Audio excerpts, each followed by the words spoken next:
Hi guys, this is just a quick video. I know I always say that, but basically what happened was, obviously now I'm getting back into the eBay reselling. I, um, I went through my YouTube inbox and realised I actually had quite a lot of questions that were sent to me, or just comments in general really, that I just obviously must have missed, or where I wasn't checking my YouTube account, I just didn't know I had them. So first of all, I apologise to the people that were sending in comments and messages and questions that I've only just got around to replying to you. But rather than reply to them individually, I thought I'd just make one video answering all the questions that I can that was sent in to me. So the first one is, I don't have much of a budget. What can I do? Well, for those of you that know my story on this and have watched my first video, you'll know that I started with roughly about £40, which, to be honest, back then when I spent that money, that was quite a lot of money to me, because having £40 to just spend on something that may or may not work. Now, obviously, at the time, I didn't realise just how easy eBay reselling is when you do your research. You're going to get items that maybe don't make you as much as you hoped for, but it's very, very rare that you lose money at all. In fact, I don't think I've ever seen any of the eBay resellers talk about losing money. They may just lose a few pence on certain items, but on the grand scheme of things, they very, very rarely lose. Um, so for me, spending £40 was quite a lot of money, but really it's not. It's not that much. I mean, even if you're someone that only can really spare £10 a month, put away that £10 rather than spending it on a DVD that you want to watch, or rather than spending it on a takeaway. Put it aside, put it away, and use that in 2 or 3 months' time, just to go into a charity shop, or take it if you can drive. If you're, if you can do that, go to a car boot sale and spend it there, because really you don't need much to start. And to be honest, if I was to spend £10 today, I would be looking to probably get back around £50 to £60 for that investment. And you can do that when you do your research and you watch the videos. Nick Hills, watch his videos, watch Tom the English Picker, watch Joe, watch Sam, watch Ray, watch Zahir, watch all those guys. And you'll very, very soon pick up the information needed, where you can spend just £10 and bring back 50 or 60 or sometimes even 100 or more. Now, it doesn't happen every time, and you do have to be kind of lucky to walk into a place that does have an item that you know is worth a lot more. But in general, whatever you pick up, you can tend to make money on. And as I say, with me, £40 was enough to to start with this. So it's not very expensive. You can start with a tenner, you can start with 20 or 30. Obviously, the more you start with, the more you'll make, in theory, as long as you do your research. Don't go out there, spend £100 on things that you think may make money. Not when you're starting off. When you're a few months into it, you can take a few risks, you can take a few gambles. I know I did. I saw a few things, I had no idea about it. I couldn't check it up in store on my phone. So I decided I'm just going to take the risk. It's like £3 or £4. If I get home and realise that's kind of how much they sell for, then oh well, I've not really lost anything. I've gained the experience of knowing that not to really buy them again. So no, you don't need that much budget, really. Um, Second question is, how do I handle returns? Well, to be honest, it depends. It depends on the item, and it depends on how the buyer has contacted me and how they've portrayed why they want to return the item. If someone says to me, look, I ordered the wrong one, sorry, it's my mistake, can I send it back? And can I get a different one? Or do you have another one? I usually say, okay, look, fair enough, it happens. It's annoying, but it happens. People order the wrong things all the time. So I just say, send it back. I'll refund you the money. Send it back, no problem. And or what I usually do is I usually refund when the item gets back to me. So as soon as it's here, as soon as I open it and I see that it is my item that I sent them, I will refund them the money. But to be honest, if it's an item that I didn't pay much for, and then if it's an item that I feel isn't an easy sell, okay, if it's like a brand new sealed board game and someone says, look, sorry, I ordered the wrong one, can I just send it back? It's still sealed, I haven't opened it. Yeah. Send it back, I'll resell that all day long. If it's a game that I didn't know much about, like I had Winnie the Pooh Tiddlywinks, which I bought for 50p. I ended up selling it for like £3, so it wasn't too much money in it, but still a nice little profit, but it wasn't too much. If that had been a return, I probably wouldn't have wanted it back. I would have just said to the guy, I'll tell you what, I'll refund you the money, but keep the game. Because that was a really, really hard sell for me. I thought that was going to be an easy sell. It was a game from like the 50s, 60s. It was complete, it was in great condition. I bought it dirt cheap. And I was expecting about £6.99 to £7.99, which would have been a great little earner on just 50p. But yeah, so it does depend on the item. Some days I just say keep it, some days I say send it back. So it really all depends on my personal experience of, can I resell that very, very quickly, very easily again? If not, tell them to keep it. If yes, I'll ask for it back. But I always ask for it back before refunding the money. Next question is just how important is eBay feedback? It's pretty important. I mean, there are people that would spend £5, £10, £15 more on one item, all because it's from a more established seller, someone with a higher feedback. So yeah, it's very important. I don't think I would defend it at all costs. I'm much like Nick on this aspect. I watched a video of his where the question was brought up on feedback, and he said, look, of course it's important, but you do have to know when to fight your case. Don't just cave in. If they threaten to leave a negative review, make sure that if it is a justified negative review, then maybe you've got a case to make sure that you can calm the situation down a bit and see what the issue is. But sometimes people just will threaten negative review unless they get their way. Well, sorry, but that's against eBay terms. They can't do that. If there's something wrong with the item, if you've listed it wrong, if you've described it wrong, if you've missold it, fair enough. But if you haven't, if you're fully within your right to stand your ground and argue your case. And that's certainly something that I would do. And it's something that I have done. Any negative feedback that's unjustified, eBay are usually very good in getting rid of that if it is unjustified. So if you have any issues with feedback, just contact eBay if you feel it's unfair. Speak to them about it. They're very good in that way. So the next question is, what other marketplaces do I sell on? Do I use? What other marketplaces do I use? I use as many as possible. I still don't drive at this moment in time. This time I really will get the driving done. Before, the very time that I was going to do my driving test is when I stopped reselling.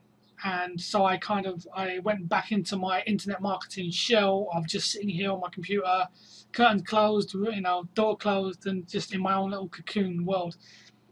With the eBay reselling, you can't really afford to do that. You've got to get out there. You've got to get these bargains. You've got to find the items. You've got to go pick up items. So I'm going to definitely be doing that this year. I'm going to be taking my driving test this year. So, but yeah, because I don't do car boot sales, I do eBay auctions. I find them very, very good to find bargains to just resell straight on eBay as a buy it now.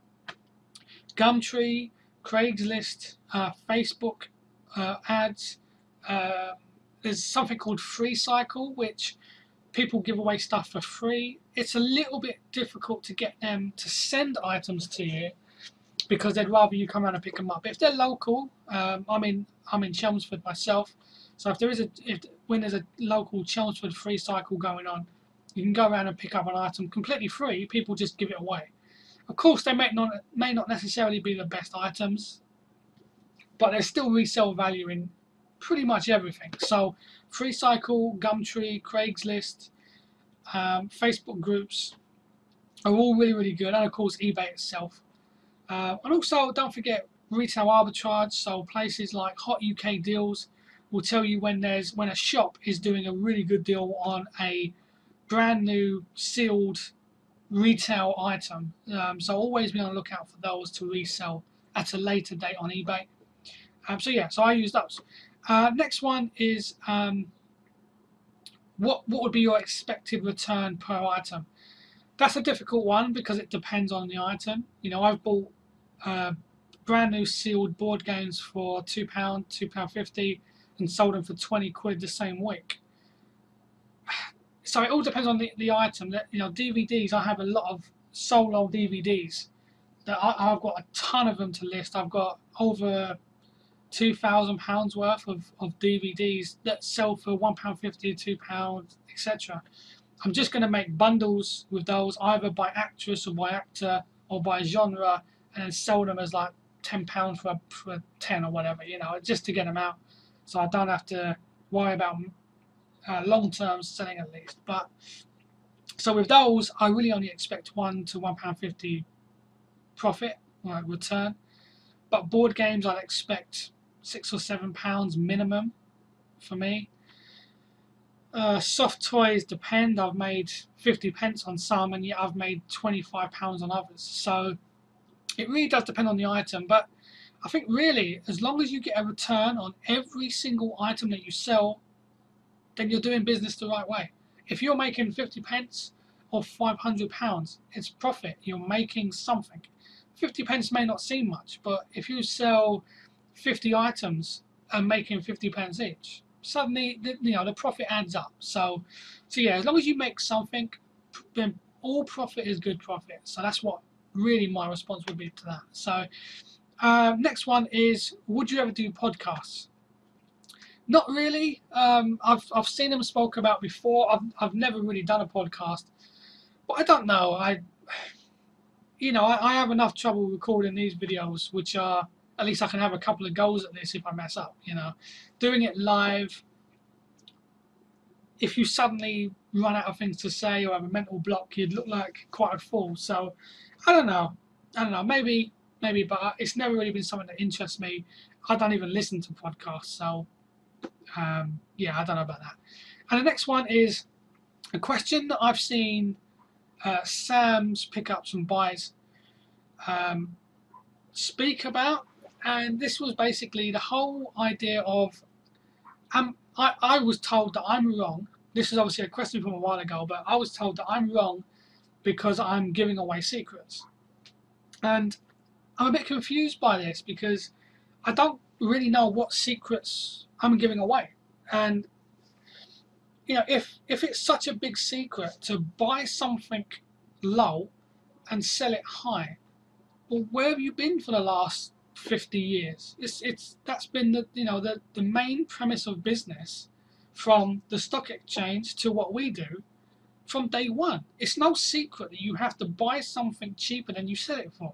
If you're buying to resell, whether it's, like I said, whether it's stocks and shares or whether it's a board game in a charity shop, the basic premise is buy low, sell high. You can do the research yourself. It's no secret. It's not rocket science to go on eBay and, let's say you walk into a charity shop, okay, and you see a Spider-Man Monopoly. If you go on eBay and see that same board game in that same condition is selling for £16.99 and it's in that charity shop for 75p, is that really a secret? Have you unearthed a secret by doing that? No, you haven't. You've just done research. You've used common sense to find out, is this item that I'm looking at worth something more elsewhere? It's not a secret. Okay, anyone can do what all of us resellers are doing. All we're doing is sharing what have worked for us. Okay, Nick shared his information on board games, and it really helped me. Now, I must admit, it helped me. But I don't just follow every single word he says. You know, he mentioned board games. I didn't know there was any resale value in board games. You see them get resold after Christmas for a couple of quid, or put in a charity shop, just given away because no one wants them. I had no idea there was this market that still bought board games, because I haven't used a board game in years. But he gave me that information that, you know what, board games still do pretty well. I didn't just write down every board game that he mentioned and only solely go out and buy those.